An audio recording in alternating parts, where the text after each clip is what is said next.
We are down in l��𝒊𝒕𝒊𝒏, which is down on the Marmanor. We've come to see Alex, that's the company accountant, but they also, or his company, also specialises in other things. And in this video, he's going to talk to us about visa options. And this is a video that you guys have been asking for, so I hope it's useful and I hope you enjoy it. Take notes, check the description, and we'll put the QR code on that'll give you a link to as well if need be. Let's go.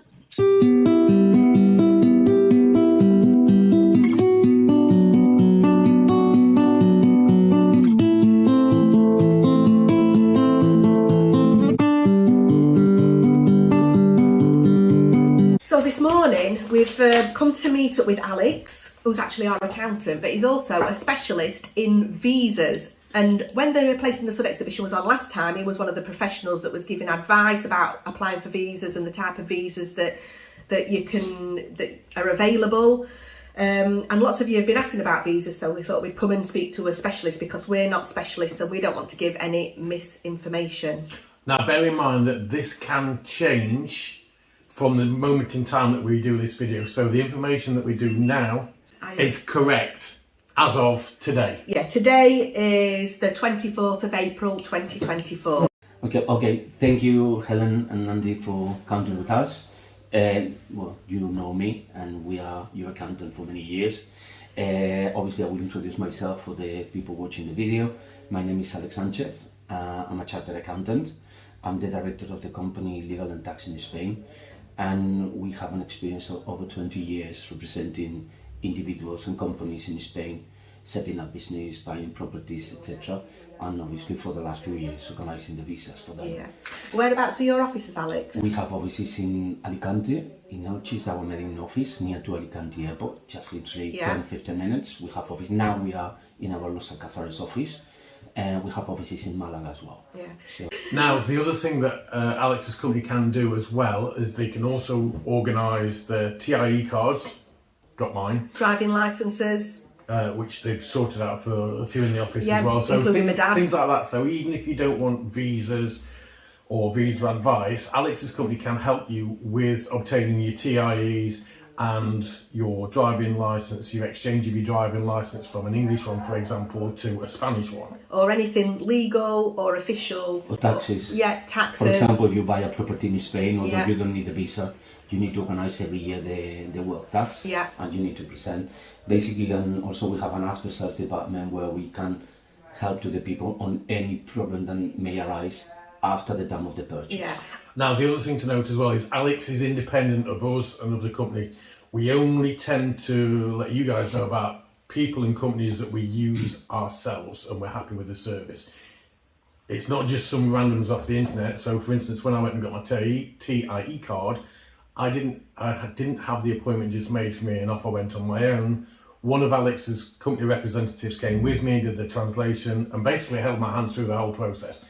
I've been here 10 years, and even I wouldn't like to do things like that. Yeah, it just makes life a lot easier. I mean, I've been I've been here for a lot longer than 10 years, and my level of Spanish is not bad, but when it comes to doing anything official with the authorities, it's always much more comfortable to use a company like Alex's to do it for you. And also, it's not just to book the appointment or do the translation, it's to explain what has to be done, the way that has to be done, the implications many times, because it's not just to go to present a document. No, well, red tape. You know that in Spain they love to stamp the documents, but red tape in Spain is not easy. It's something more than that. Yeah.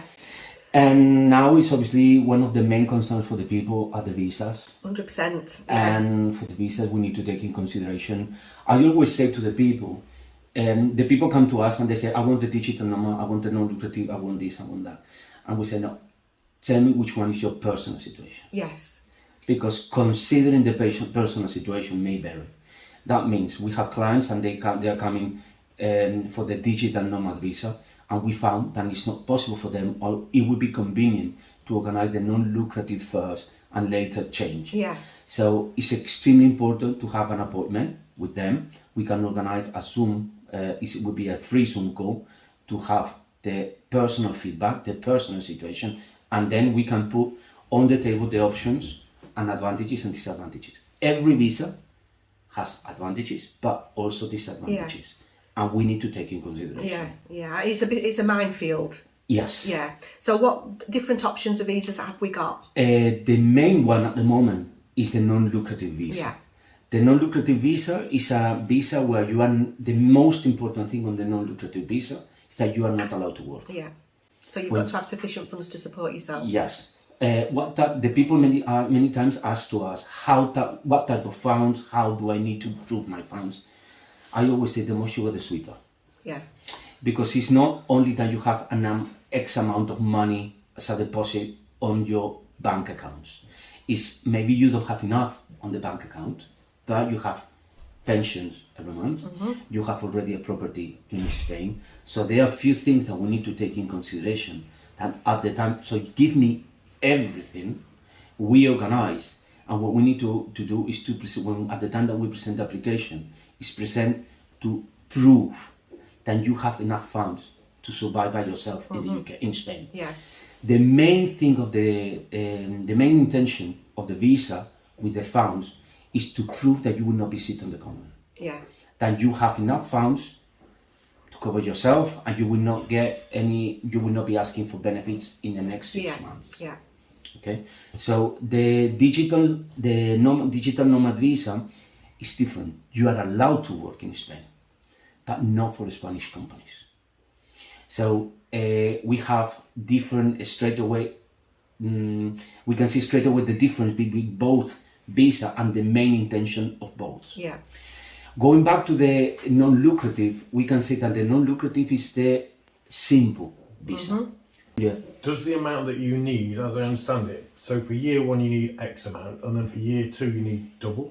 Yes, well, at the time that you present the application, the non-lucrative visa is based on what is called the 𝒐𝒏.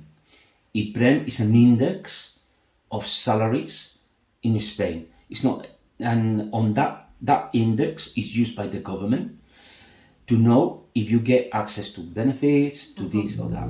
How much is the 𝒐𝒏 at the moment in Spain? 7,200 euros. Okay. So for the non-lucrative visa, you need to prove that you have 400% of the 𝒐𝒏, around 28,000 euros. Right, okay. For the first applicant. For the second one, it will be 100% of the 𝒐𝒏 Okay. and onwards. Yeah. So per couple, we say around 37,000 euros into the bank account for the first year. Okay. Why? Because the non-lucrative visa, you can apply for it only in your own country, and it will be for 1 year. When you renew the non-lucrative visa, it will be for 2 years. Yeah. In principle, you should have the double of funds for 2 years. But if you don't have the double sit in the bank account, but you have the pension every month, it will be counted as money. Yeah. So, okay. So if you've got a guaranteed income, like a pension, for example, they take that into consideration. Some people present that they receive dividends. Yeah. Then they have shares into the stock market. They have, it's not only just pensions, and they can also have a passive income like a rental income, can't they? Yes. Yeah. The rental income, it will be classified, but the government is reluctant to the rentals incomes because they may consider that at any point the tenant may leave. Of course, yeah. So it's not something that is permanent. Yeah. But if you have, for example, a private pension, then you're taking, maybe you are not taking any amount, but you have the funds in place. Yeah. This is what I say, it's important. Give me all the information of everything you have, and we will prepare and present on the best way to pass the application. So the thing that is the non-lucrative visa we have is for people who want to come to live to Spain. They don't want to work at all in Spain or England. They have the 400% of the 𝒐𝒏 for the first applicant, 100% of the 𝒐𝒏 for the second onwards. That means it's around 35,000 to 37,000 euros savings. Yeah.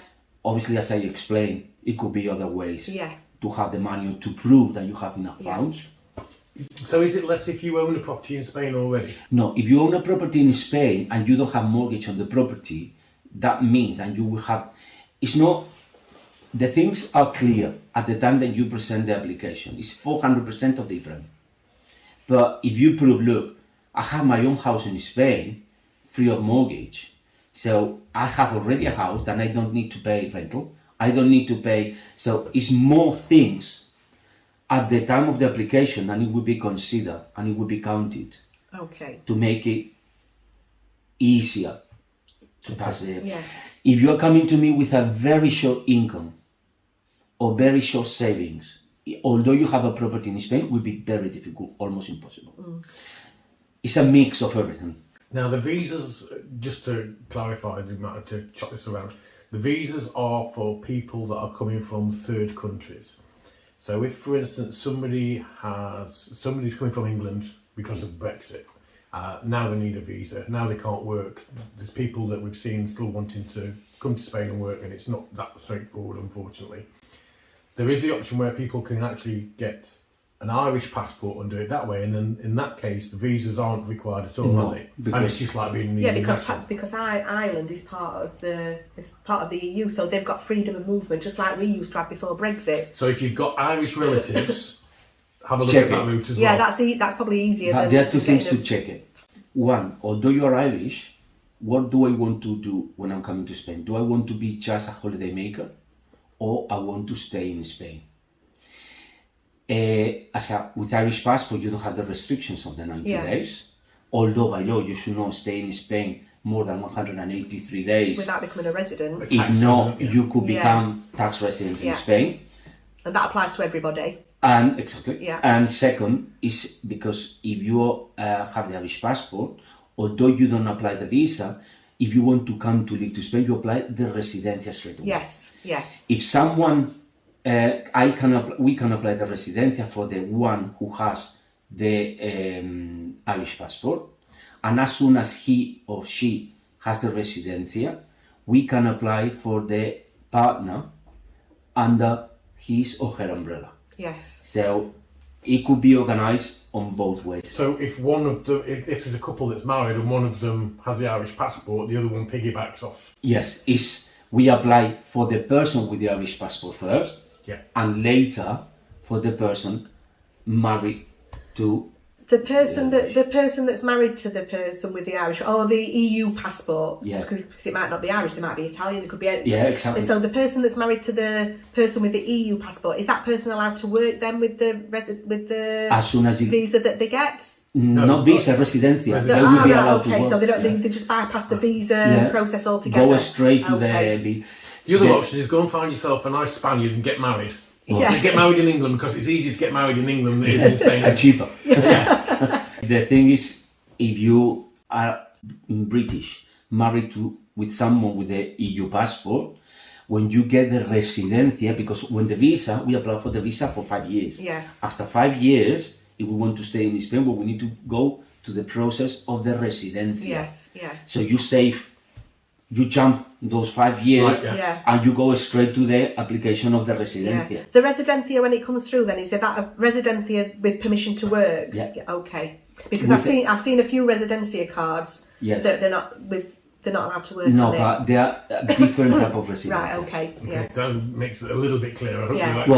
I know that is a lot of information and too many things. Well, people can, because we're doing a video, people can go back and look at it over and over again until it sinks in, because it is mind-blowing. One thing for you all to know, have a look in the description, and in there you will see chapters, you will see links to Alex's company and links to our website, t.co.com, where there's lots of other bits of information on there. Also, we will put chapters in place so you can jump backwards and forwards in the video to the bits that you need that's going to be beneficial to you to watch.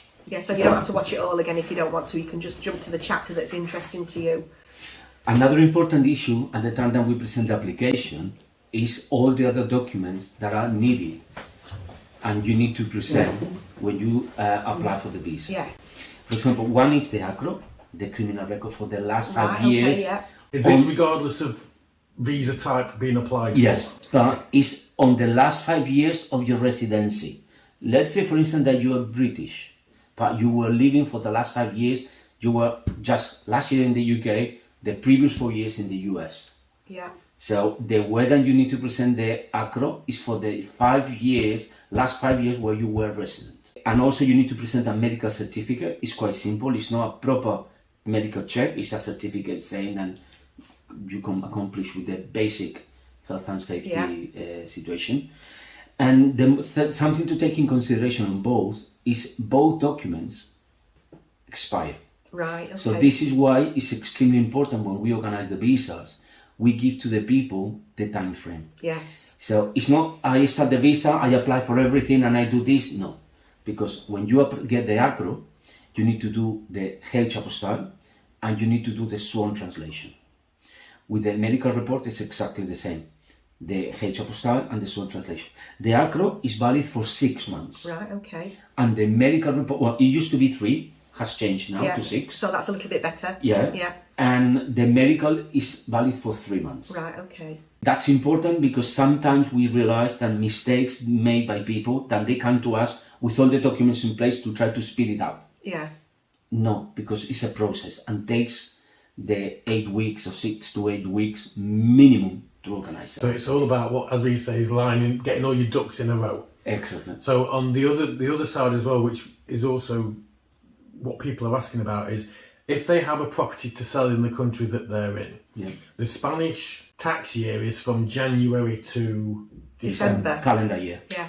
Calendar year. In other countries, for instance, in England, it's April to April. Yeah. which is nuts. What's the situation, and do people need to be aware of things like capital gains tax when they're selling a property in their country of origin that they're leaving to country, if they're coming to Spain? Do they need to bear in mind that they could be liable for capital gains? Well, we need to identify the type of visa. For example, for the non-lucrative visa, as soon as you apply for it, you become fiscal resident in Spain. That means I get the non-lucrative visa, I'm resident in Spain, I need to present my tax return in Spain. Mm-hmm. For what? For my worldwide incomes.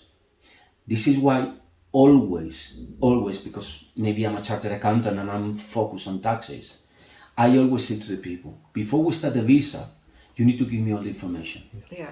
And later, we organize a tax plan. What means the tax plans? Okay, what do you want to do and when? I'm not saying to the people, sell the house, sell this, sell that. No. Do you want to sell your house in the UK? Yes or no?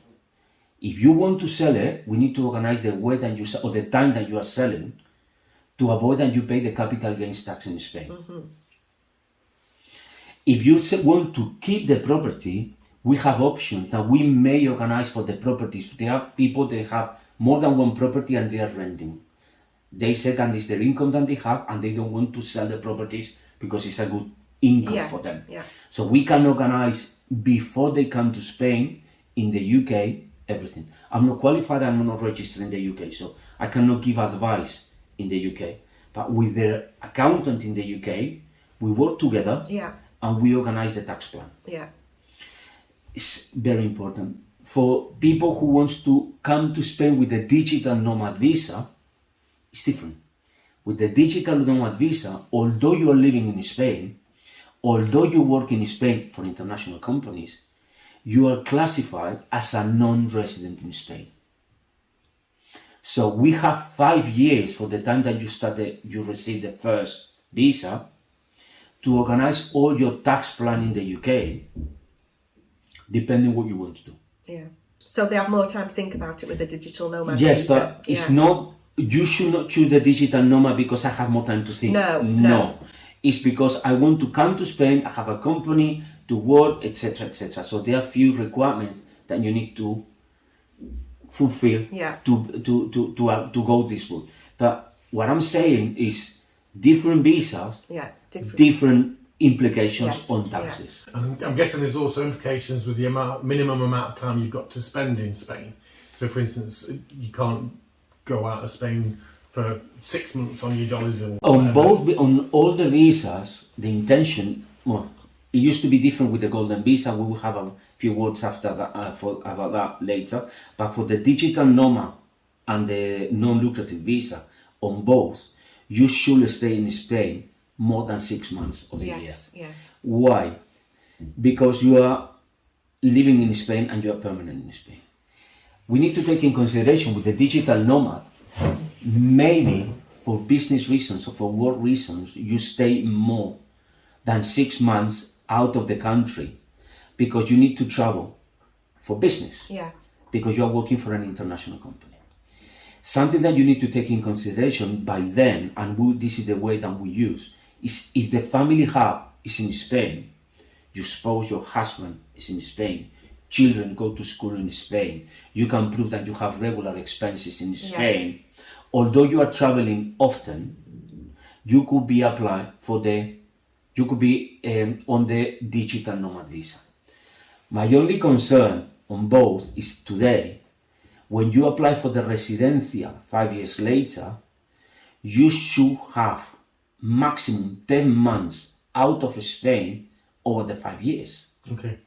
So in one way, every year you can stay longer. On the non-lucrative visa, you can stay maximum 6 months out of the country. On the digital nomad, it should be the same, but because of work, may happen that you stay a little bit longer. We have clients, for example, they work on the oil rigs in Saudi Arabia. So they stay 7-8 months abroad, but they're residents in Spain, and they pay taxes in Spain. For these people with the digital nomad visa, what they have is in and out, but we consider the family hub as a proof of residency in Spain. The most important, something that I want to put the emphasis is on the non-lucrative visa, is the tax plan. Don't go or don't start the process if you are not 120% clear about what you are doing, because bear in mind, and also the first year, as you explained, and the taxes are different. You are coming from April to April, now you start in January to December. Some people say, okay, if I'm selling the house and I move to Spain after July, I will stay in Spain less than 6 months, so I will not be considered as a fiscal resident in Spain. I don't like that rule.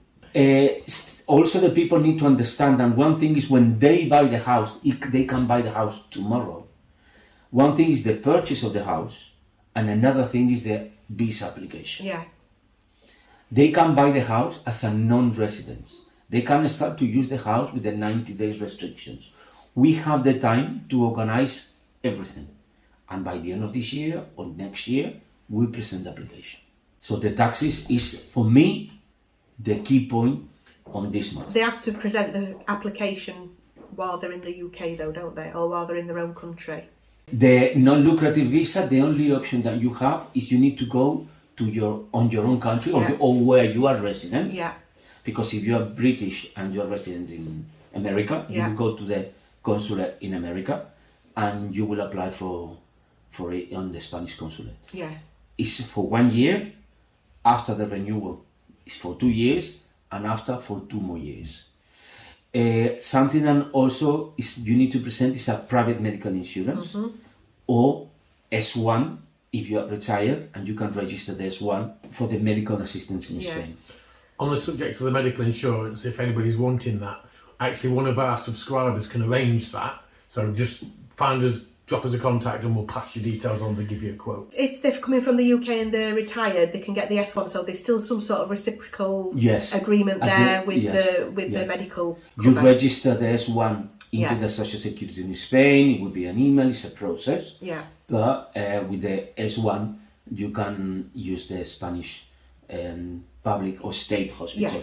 I want to say to the people, many people are concerned about the state hospitals in Spain, and I would like to say that they are excellent. I would like to say 100%. I'm really sad to say, actually, because I think the UK used to have one of the best national health services in the world a few years ago, but I don't agree with that anymore, and I 100% now think that the Spanish health service is fantastic, and through no fault of the nurses and the doctors in the UK, it surpasses the NHS, because the waiting times are less.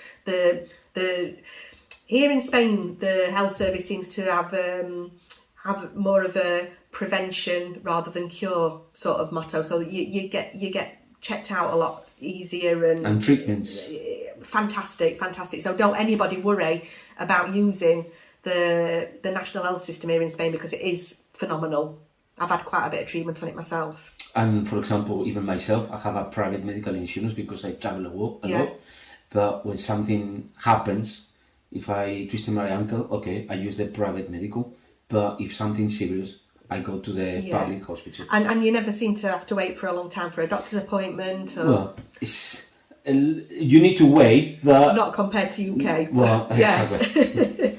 This is in relation to all visas, and it's regarding families. So if you come over on a visa, your visa application is successful, and you go down the line and you have kids in school. Yeah. And I don't know whether it's state school or whether private school. I don't know if there's an option for either or. When the kids come of age, whereby they're of age where they can start to work, but they're piggybacking on their parents' visa, how does that happen? What does that mean? That they can't work, they can't get jobs, or when they are on the first 5 years, it should be the same type of visa where they are not allowed to work. Yeah. It's true on the non-lucrative visa. After 1 year, you can change it into a working visa. Okay. So let's say, for instance, your son, after 2 years, 3 years, he wants to start to work. The problem is to change into a working visa, the non-lucrative visa. What you have to have is a Spanish company to support yourself. That means must give you a job offer, full-time, and must be presented that way. Is that straightforward and easy? No. But may organize a working visa from the non-lucrative, but if it's not your children, it's you're coming to Spain, you are a pensionist, you are still young, you say, in 3 years' time, I want to do something, I want to work, or I want to start a business, we can consider what is called the entrepreneur visa. That is linked to a business plan that you need to present, the type of business that you want to start, how many employees you will have, the investment that you will make, etc., etc. So it could be another visa that you can change. Many people, when they come to Spain, at the beginning they say, okay, I want to have 1-2 years, relax, calm down, yeah. I don't want to work, I want to do nothing. Let's go straight for the digital, for the non-lucrative, sorry, because I have enough funds. And let's see what happens in the next 2-3 years. By then we may consider. Also, personal opinion, I think that the relationship European Union, United Kingdom is improving. Yeah, yeah. You know, and you are fully aware of the problems that we have with the driving licenses. Yes, yeah. And by then, when the new Prime Minister arrives in the United Kingdom, they went to see Macron in France, and in 1-2 days, they resolved all the problems for the driving license. So I think it would be easier. What may happen, so it would be any other option in 1 year, 2 years? We don't know. Well, possibly this video will be completely not needed in what, let's hope so. Because, I hope so, that it will not be needed, the visa anymore, and the people may come to Spain as they used to be, and they come and they are on their own country straight away. Bear in mind that after 5 years, you cannot be on the visa anymore. So there will be residence, so that they will be residencia, and with the residencia, you are allowed to work. Right. Okay. So that basically, crux of it is, you move over here with your family can't really, worst case scenario, can't do anything for 5 years. In 5 years' time, we will apply for the residencia, and it will be necessary to organize the residencia. They give to them the permission to work in Spain.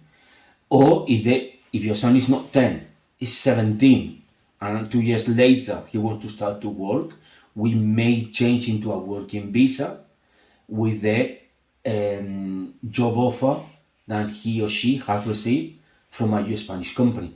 Must be a full-time contract. This company really wants you. They really want you, or they really need you involved in the business. The thing with the visa, something that you need to understand, are not black or white. As most of the things in Spain.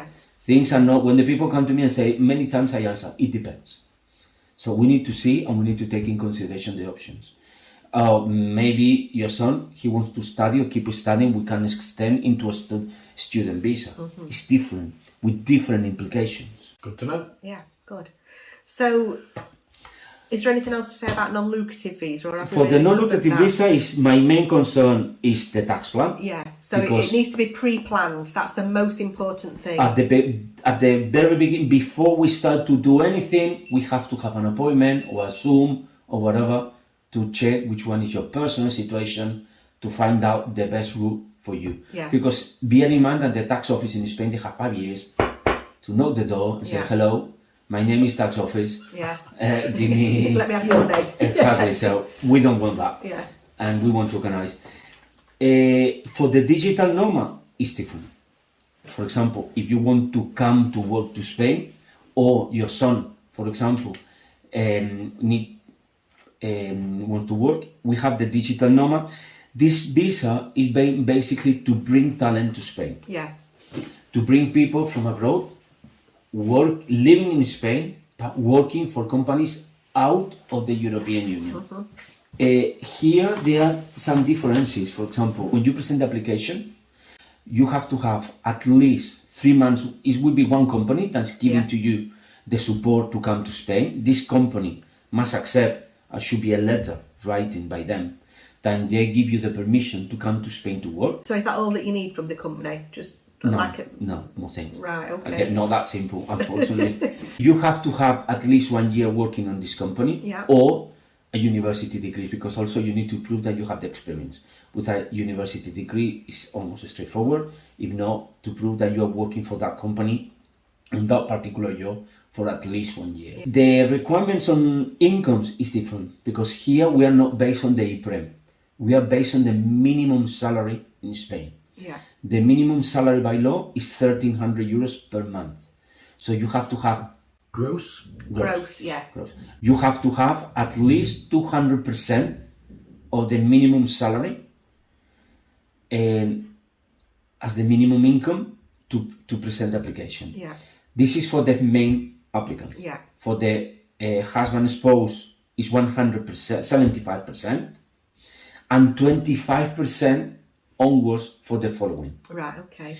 So if we are saying for one family, one couple with 1 children, it will be around 3,600, 3,900 euros. Euros. We are always talking in Yes, euros. of course, sorry, yeah. we didn't mention before. Yeah. Per month. Yeah. The digital nomad also have. It could be that you could be an employee of one company, that the company give you the support, or you are a self-employed. Right, okay. If you are a self-employed, you have to have contract with your clients that are out of the European Union Yeah. for at least 1 more year Yeah. at the time that you present the application. It depending if we are talking about the digital nomad on employee or self-employed, there are different requirements, different things, but we will discuss at the time considering the personal situation Yes, of course, each. yeah.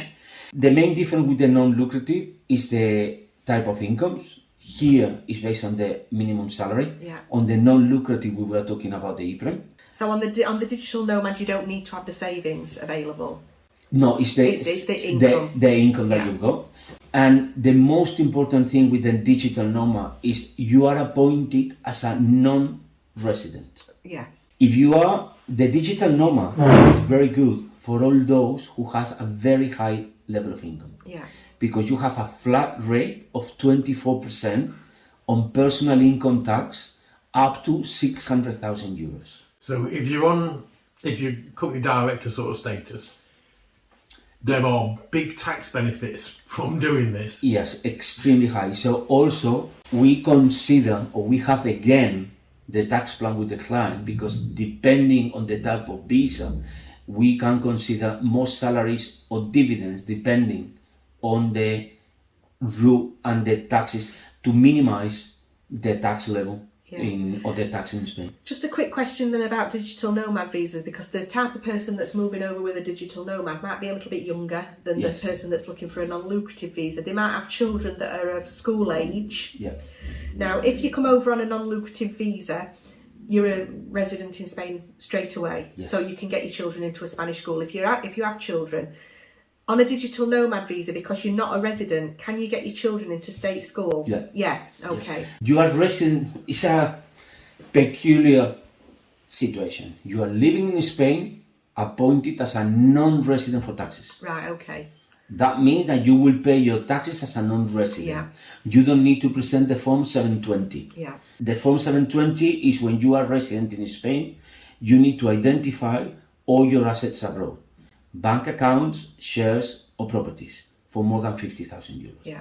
But it's something as a digital nomad, because you are non-resident, you don't need to present that. Yeah. And you present the taxes in Spain only for the income that you have on the salaries or self-employed business, not any other income that you may have. I understand. So the employment that you've moved over with, Yes. that's what you're declaring. Exactly. Yeah. So, and the children, because you live in Spain, they are entitled to go to school. Right, okay. If you're on the digital nomad visa and your partner's here, are they able to work? At the beginning, I would say no, Okay. but it's something that I think it would change soon. That's why they've got to prove that their income is enough Yeah, to for all. support them, the spouse, and whatever children they've got. And obviously you need to plan, and then get advice. Yeah. And not advice off people on the internet that's been talking to the guy down the pub whose name's George. Yeah, we see a lot of people put questions on Facebook groups asking these really important questions, and rather than asking a specialist, We are a firm. I'm a chartered accountant, a member of the Chartered Accountant Society. We have solicitors in-house, members of the Law Society. So you are talking with professionals, exactly the same that you are doing when you go to a solicitor. And like Alex said, if it's your initial contact, there would be a free Zoom call available to discuss things and then move on from that point. We organize for the clients that is coming through you every single Zoom call, a free Zoom call, Yeah. to discuss which one is what they want to do, the best rule, etc., etc. Because as I said at the beginning, things may vary. For example, the question if the spouse or the husband want to work in Spain, maybe at the time of the digital nomad visa, it would be necessary, or it would be better if we apply for both of them, the digital nomad. Yeah. Can you apply for a digital nomad for one and a non-lucrative for the other, or would it? We don't usually do that No. way, purely for one reason, because if not, you have to have a high income. Right. Okay. Bear in mind that the main applicant is on the digital nomad Yeah. is 200% of the Yeah. minimum salary, and the main applicant on the non-lucrative visa is 400% of the Yeah. 𝒐𝒏. Yeah. So if you are the main one on both, you need to get almost double Yeah. of the proof of incomes. Yeah. So I would recommend as a family to do together, Yeah. because it's the way to prove with the lowest or the lower level. Do the people have to actually be married? Or civil partnership. Right. Okay. On the digital nomad, it would be necessary also to present exactly the same that we mentioned before, with the ACRO criminal records, the medical certificate, the private medical insurance. Yeah. Here, for the private, on the digital nomad, you cannot present the S1. No, because you're working. Exactly, Yeah, so you're you- working. yeah. So it's something that must be done with the private medical insurance. And extremely important for the non-lucrative visa, that now we don't have anymore the golden visa, than it was for big investors or people buying properties for over €500,000. The non-lucrative visa is become the new visa for all those who want to spend more in Spain. Yeah. Because they usually, when the people spend more, means that they have high incomes. If you have high incomes, you have a 24% flat. So it's something to take in consideration. Yeah. So just very quickly about the golden visa. The golden visa was, to be honest, we are lost. Yeah. We don't really know where we are. It was 10 days ago, the Prime Minister said that the golden visa will be cancelled. There's always been a little bit of controversy about it though, and they've always said that. I've heard before that they've said that they were thinking about cancelling the golden visa, and It depends the political party. yeah. It depends who is in power. Yeah. They say one thing or the other. Yeah. The golden visa was from my personal opinion, it was a good option, because people coming to Spain with big investments, obviously they will spend big amount of money in Spain. They go out, they have other things on top of buying purely the property. At the moment, it's still valid. I have not seen the law that it has been cancelled.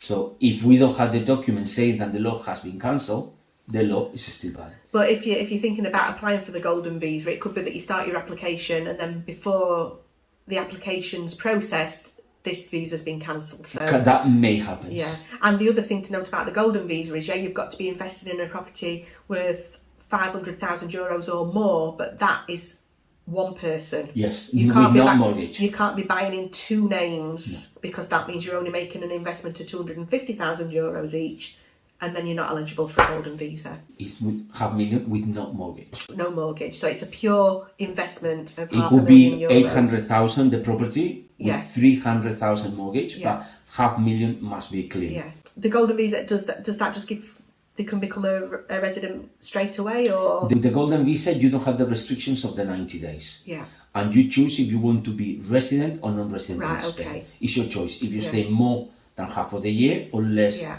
of half the year, but we don't know what will happen. no, The most important visa at the moment are the digital nomad and the non-lucrative. Yeah. There are others like the entrepreneur, the working visa, but we need to take in consideration the personal situation. yeah, I'm just going to say thank you for your time. yeah. Thanks a lot, Alex, for your time. Don't forget, if you want any more information, look in the description and we'll give you Alex's company's details. Or if you go to the website, there'll be a contact form on there specifically where we can put you in touch with Alex. And then there's all the other information and links to the other work videos, because we don't tend to do work videos on here. Yeah, but you've been asking us to do these videos, so we are doing them because that's what you've asked us to do. Leave us a comment. If you've got any questions that you put in the comments, we'll put them forward and try and reply in the comments if we can, but ideally contact us, and that's the Yeah, best way. because if you've got specific questions that we've not answered, if you send us the questions, but we need your contact details so that we can actually pass it on to Alex and he can answer the questions for you. Well, I hope that it has been useful and answer some of, if not all, some of the questions. I'm sure it has been. Yeah, thanks a lot, Alex. So Okay, then. thanks a lot, Alex. And we'll Thank see you, again Alex. soon.